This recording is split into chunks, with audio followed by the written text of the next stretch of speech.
Jeudi 11 juillet 2019. Nous sommes au Trois-Îlets. Alors l'affaire Félix Gratte renaît de ses cendres. J'ai envie de dire qu'elle n'est pas terminée.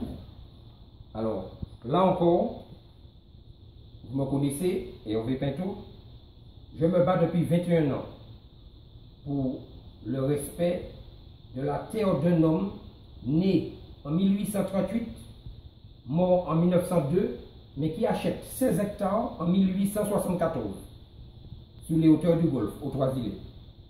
Là encore, je suis obligé, là, en 2019, d'attaquer la commune des Trois-Îlets de M. Arnaud Onekouaï pour, une fois de plus, encore et encore exiger le respect du travail d'un homme, je le dis et je le répète, réduit en esclavage. Alors, qu'est-ce qui se passe? J'ai attaqué un promoteur qui veut construire presque une dizaine de maisons sur la terre de Félix Gratte. Vous allez comprendre rapidement. En 2007, le TGI, au fond, en collégial, dit que la propriété litigieuse, donc le terrain, les 16 hectares, appartiennent bien à Félix Gratte. Venez voir. Voici le jugement. 2007. On voit bien 2007. Regardez le nom des personnes, les protagonistes. Arthur Pinto, c'était mon père. Nous sommes en 2007. Que dit le tribunal? Vous voyez, composition du tribunal. On est en collégial, hein? On n'est pas en référé, on est en collégial. Donc, jugement de fond. Qu'est-ce qu'il dit? Il dit que le terrain objet du litige revendiqué par le demandeur faisait bien partie de la succession de M. Gratte, ayant été régulièrement acquis par ce dernier le 17 août 1874. Déclare nul l'acte de notoriété établi par M. Mathieu Notaire à Fort-de-France. Donc, qu'est-ce qu'on comprend là? Jugement au fond, 11 septembre 2007, donc la propriété est bien celle de Félix Gratte. Ces gens-là font appel. Là, nous sommes en 2011. 2011. Cour d'appel de Fort-de-France. Regardez. Voici les appelants et les intimés. Dans le jugement, il est clairement indiqué, jugement toujours en collégial. Je répète, nous ne sommes pas en référé. Nous sommes au fond. Vous voyez, nous sommes en collégial. Qu'est-ce qui est dit? Monsieur Arthur Pinto revendique la propriété de ce bien immobilier dont une partie a été revendue par M. Ezana à la société SCI Le Hameau de la Pagerie. Cette vote faisait d'ailleurs l'objet d'un contentieux avec une société EURL Chouteau qui a donné lieu à un arrêt de cette cour le 9 mars 2007. Donc le tribunal sait qu'il y a un problème avec Chouteau. Mais qu'est-ce qu'il décide? Le tribunal décide de confirmer le jugement entrepris dans toutes ces dispositions. C'est quel jugement? Le jugement que je vous ai montré tout à l'heure. Regardez, le jugement de 2007. Ce jugement est confirmé dans toutes ces dispositions. Voici l'arrêt, regardez vous-même. Voici l'arrêt. Décision déférée, jugement du tribunal de grande instance de Fort-de-France en date du 11 septembre 2007. Donc, l'appel porte sur le jugement du 11 septembre. Ce jugement-là, ce jugement a été confirmé dans toutes ces dispositions. Donc, il a autorité de la chose jugée. C'est-à-dire que ce jugement est devenu définitif. On parle de la propriété. Eh bien, qu'est-ce qui se passe? Après, ces mêmes promoteurs ont décidé de m'attaquer sur la base de la théorie de l'apparence. La théorie de l'apparence n'est pas la loi. Ça n'existe pas dans la loi. Que dit la loi? Venez voir. Que dit la loi? Voilà ce que dit la loi. Article 545. Je montre. Code civil. Code civil. Que dit la loi? Article 545. Nul ne peut être contraint de céder sa propriété, si ce n'est pour cause d'utilité publique et moyennant une juste et préalable indemnité. Voilà ce que dit la loi ordinaire. La loi ordinaire dit que nul ne peut être contraint de céder sa propriété. Pourtant, on veut m'obliger à respecter quelque chose qui n'existe pas dans la loi, c'est-à-dire la théorie de l'apparence. Que dit le droit suprême au-dessus des lois ordinaires et organiques? La Constitution. Regardons. Que dit la Constitution?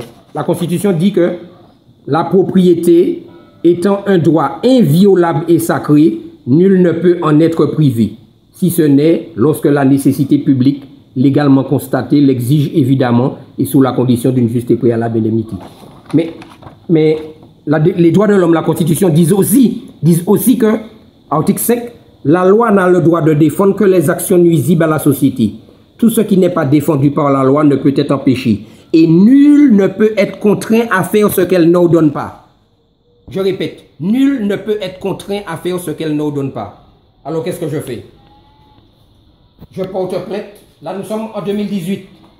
Je porte plainte devant le procureur de la République. Regardez. Palais de justice. Je porte plainte contre ce fameux promoteur. Regardez, Chouto Promotion. Chouto Promotion. Et puis, les différents promoteurs, Joël Robert Ménian. Je donne des noms. Joël Robert Ménian, Guy Chouto. Ce sont des gens d'outre-mer, des gens de l'Hexagone. Et puis, les 4 magistrats. Je porte plainte aussi contre les 4 magistrats qui veulent m'imposer ce qui n'existe pas dans la loi, ce que la loi n'ordonne pas. Eh bien, à ce jour, je n'ai aucune réponse. À ce jour, je n'ai pas de réponse du parquet, du ministère public, donc la société. Ces gens-là représentent la société. Je n'ai aucune réponse, aucune suite à la plainte pénale que j'ai déposée contre ces gens-là. Par contre, eh bien, je reçois, là nous sommes en juin 2019, regardez, tribunal administratif, juin 2019, voilà, tribunal administratif, juin 2019, je reçois un mémoire en défense de la commune des Trois-Îlets de M. Arnaud Onekoaï. Parce que je persiste à empêcher à ces gens-là de construire sur la terre de Félix Grat. Alors, vous voyez, M. Onekoaï défend le promoteur qui veut voler la terre de Félix Grat. Regardez, pour la commune de Félix Grat, sur la demande tendant à l'annulation des 4 arrêtés de permis de construire accordés à l'EURL Chouto Promotion représenté par Guy Chouto. C'est-à-dire que M. Dominique Nicolas, l'ancien bâtonnier, vient au secours de promoteurs sans scrupules, de promoteurs indélicats. Et pourtant, je leur ai communiqué ce document. Ils ont ce document. Ils ont connaissance de ce document. Eh bien, ils sont parfaitement au courant, puisqu'ils le disent. Ils disent, sur le fond, le requérant affirme que le bénéficiaire des permis contestés agit dans le mépris des droits de la succession Félix Grat, qu'il a agi dans le mépris total des règles du droit interne français, qu'une plainte pénale a été enregistrée contre lui. Donc, vous voyez, ils sont au courant. Mais il a le culot d'écrire. À l'évidence, M. Pinto n'a pas motivé son recours. Alors que je lui ai donné l'intégralité de cette plainte. Et qu'ils sont parfaitement au courant de ce qui se passe ici en Martinique. N'oublions pas que ce même Dominique Nicolas, eh bien, avait rédigé un article de France Antilles où il faisait référence à la triste époque de l'esclavage à Gorée. Et que ce même Dominique Nicolas avait pris un certain nombre de positions, soi-disant, dans la défense, justement, des justiciables, puisqu'il avait même été rappelé à l'aube par l'un des magistrats à Fort-de-France. On a du mal à comprendre comment l'ancien bâtonnier, Dominique Nicolas, vient prendre des écritures pour défendre l'indéfendable. Ça, je n'arrive pas à comprendre. Défendre l'indéfendable. Nous sommes face à une violation flagrante de leur propre loi, leur propre constitution, et un mépris total pour notre humanité. C'est ça, le rétablissement du Code noir en Martinique. Voilà le rétablissement du Code noir. Article 28 du Code noir. C'est ça. Je vous remercie.